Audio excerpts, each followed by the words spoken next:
Tonight, we're driving into the dark, into the isolation of lonely roads late at night. We've gathered some really unnerving sources, stories from ordinary people whose drives turned into, well, something truly frightening. Yeah, these aren't your typical road hazards we're talking about. No, definitely not. This deep dive is about those sudden, chilling appearances, motives you just can't figure out, and sometimes truly terrifying outcomes. We're looking at what happens when the danger isn't just traffic, but something else. Something much harder to explain. Exactly. Let's start in Australia. Bardia, Hume Highway, April 18th, 2021, about 7:40 in the evening. Mitch Kuhn is driving, doing nearly 60 miles an hour. And he's towing a big toy hauler, right? So not exactly nimble. Not at all. And then, just there, right in the middle of the highway, a small figure, looked like a child wearing a blue Parker jacket, standing still. Oh, wow. At that speed? With a trailer, you can't just swerve. No choice. He had to hold his line.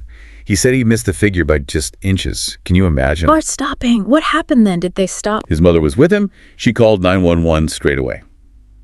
Later, around 8:30, Mitch called back himself, wanting to offer his dash cam video. Okay, good thinking. But here's the twist. The officer he spoke to, he told Mitch, "Don't worry, we found a young child matching that description.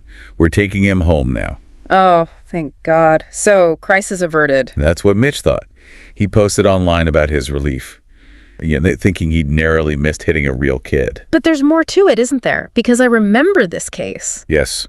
After Mitch's story and the video got some attention online, the New South Wales Police Department, they put out an official statement. And it said something quite different, didn't it? Completely different. They stated officially that officers searched that area extensively for almost 8 hours. 8 hours. Until nearly 4 in the morning. Right. And they found, quote, no trace of a child.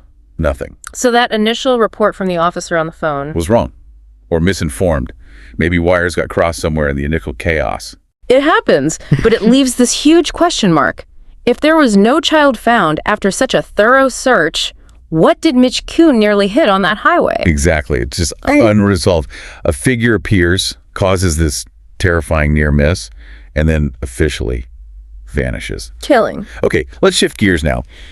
From a figure that maybe wasn't there to someone who definitely was, but, well, she wasn't really there mentally. Right. This next one takes us to Michigan.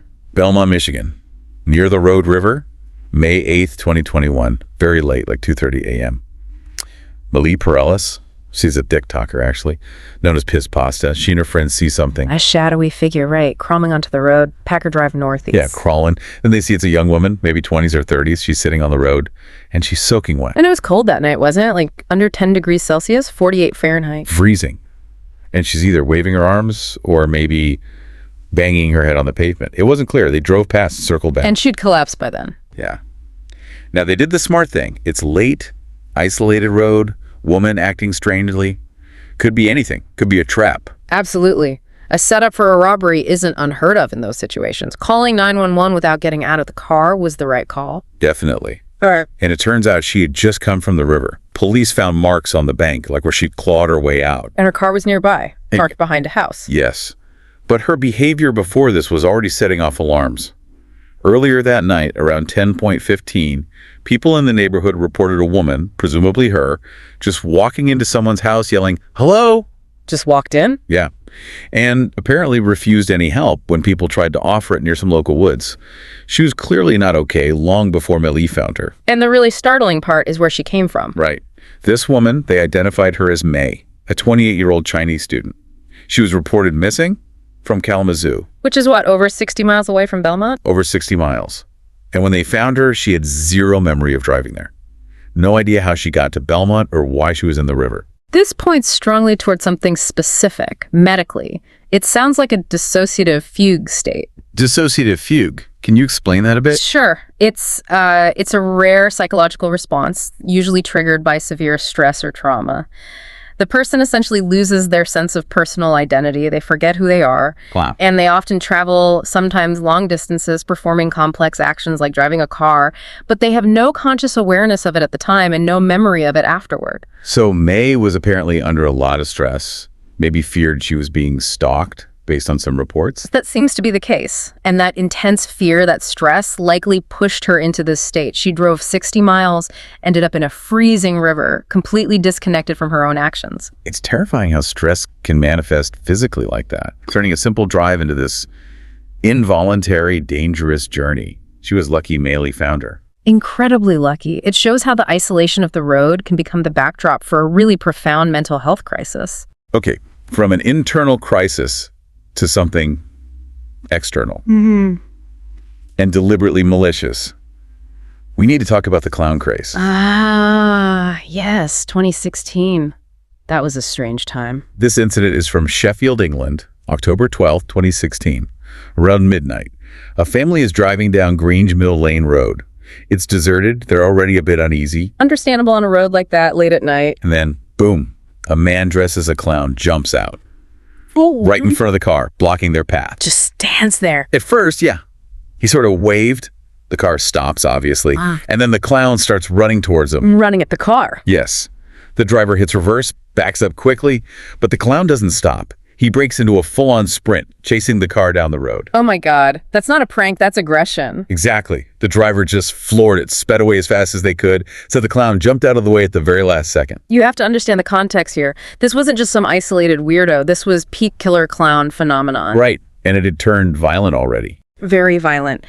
Just 3 days before this family's encounter, on October 9th, a man named Simon Cheney had been attacked. Also by someone dressed as a clown. Yes, wielding a knife. The attack was brutal. It left Simon's hand permanently damaged, legally classified as a disability. And that story went viral, didn't it? It exploded. And suddenly, it wasn't just creepy sightings. Police forces, especially in that area, were getting flooded with reports, like up to 23 calls a day. 23 a day of clowns threatening people. Threatening, chasing people with knives, trying to force their way into cars. The line between some idiot trying to scare people and a genuine dangerous attacker, it just vanished. So for that family on Grange Mill Lane, seeing that clown sprint towards them, they wouldn't have thought prank. No way. They would have thought, this is it. This is what happened to Simon Cheney. You're right. Immediate, terrifying danger. That viral craze legitimized real violence for a time. From a temporary craze to something much older, colder. Yeah. Let's go back further. To a true apex predator of the lonely roads. Texarkana,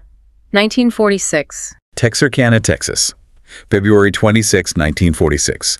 A young couple, Jimmy Hollis and Mary Jean LeRae, are parked on a secluded road, lover's lane type situation. Common back then. Also notoriously vulnerable. And out of the woods comes a man. Tall, slender build, but his face, it's covered. Not with a typical mask, though, right? No, it was just a white pillowcase slipped over his head with rough eye holes cut out. Simple, crude, and somehow more terrifying for it. He had a gun, pointed it at them.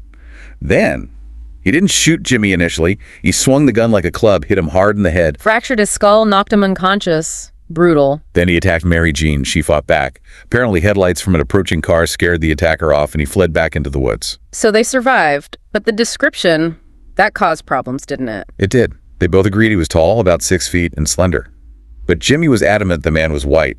Mary Jean was just as certain he was a light-skinned African-American. That contradiction really hampered the early investigation. Police initially, and wrongly, suspected maybe they knew the attacker, that it was personal. Yeah, but in the dark, under that kind of terror with that crude mask, it's easy to see how descriptions could differ. But it wasted precious time. And the attacker wasn't finished. He escalated. Just 1 month later, March 24th, another couple, Richard Griffin and Polly Ann Moore, found shot dead in their parked car on another isolated road. Both shot in the head. And then it happened again. April 14th, Paul Martin and Betty Jo Booker. Same scenario. Parked car, shot dead. Ballistics confirmed it the same .32 caliber pistol used in the March murders. This is when the city truly panicked. Texarkana was terrified. People stopped going out at night. They called him. The Texarkana Phantom. A terrifyingly apt name. The fear was palpable. Eventually, police started looking at a local car thief named Ewell Swinney.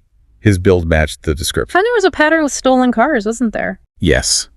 Cars were reported stolen shortly before each attack, and then found abandoned nearby afterwards. It seemed like stealing a car was part of his method, getting to and from the scenes. It linked him circumstantially. Did they ever find direct evidence for the murders? No. They never found the murder weapon or anything that definitively tied Swinney to the killings themselves, but he was a habitual criminal. So they got him on other charges. Exactly. They used his prior felony convictions, especially related to the car thefts, to put him away for life under habitual offender laws. He always denied being the Phantom, right up until he died in prison in 1994. So the Phantom killer, technically the case remains unsolved. Swinney was the prime suspect, likely the guy, but never proven guilty of the murders. The terror he caused on those roads, it just hangs there. It really does. Okay, let's bring it to the present day very quickly. Dash cams capture so much now. 2 quick examples of modern road dangers. Things that might have been dismissed before. First, Western Australia. Just this year, January 8th, 2024. South of Perth, about 60 miles out, 11 p.m. A truck driver has to swerve violently. Why? He saw 2 people dragging something across the highway. Dragging a figure. When they looked at the dash cam footage frame by frame, the thing being dragged looked like the lower half of a person. Yeah. Legs, shorts, black shoes. As soon as the truck passed. Gone. The figures, the shape being dragged, vanished instantly. No trace. Like the child on the Hume Highway, but weirder somehow. It shows how dash cams are catching these fleeting, deeply unsettling moments that we previously had no proof of. Ambiguous but terrifying possibilities. And then there's the danger that's not ambiguous at all. Pure human rage. Long Island, New York, 2018. The Uber driver incident. Yes. An Uber driver gets blocked by another car. The other driver slams on his brakes, jumps out, runs up to the Uber. And starts smashing the windows, right? Screaming at the driver to get out. Total road rage meltdown. The aggressor then gets back in his car and pursues the Uber driver through traffic. Chasing him down, that's predatory. Luckily, the Uber driver managed to pull up near a police car that just happened to be there. The aggressor was arrested. Turned out he was driving drunk, which often fuels that kind of explosive, dangerous behavior on the roads. It's a stark reminder that even on busy roads, a switch can flip. So tonight we've seen quite a spectrum. Unexplained figures, people lost in severe mental health crises, viral violence like the clown craze, calculated predators like the Phantom. It really feels like the darkness and the isolation of the road can strip away normalcy sometimes. It allows human volatility or deep psychological issues or just planned malice to surface in really dangerous ways. It forces drivers into these split-second, sometimes impossible decisions when the familiar world just breaks down around them. Yeah, the road at night is a different world. Think about these stories next time you're out driving late. We truly wish you safety on all your journeys. And if these chilling tales of horror and crime have gripped you, please do like, share, and subscribe to our channel, Horror Docs. We'll have more stories like this for you. Good night.